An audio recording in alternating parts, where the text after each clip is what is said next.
Coffee হাউসের সেই আড্ডাটা আর নেই, আর নেই।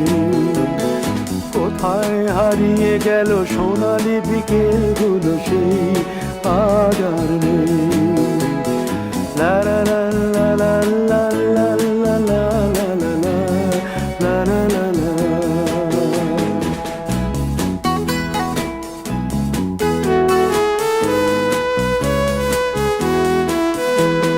নিখিলেশ প্যারিসে, মইদুল ঢাকাতে, নেই তারা আজ কোনো খবরে।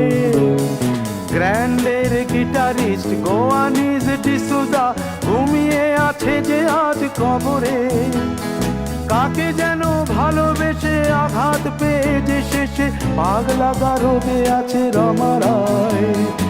অমলটা ধুকছে দুরন্ত ক্যান্সারে।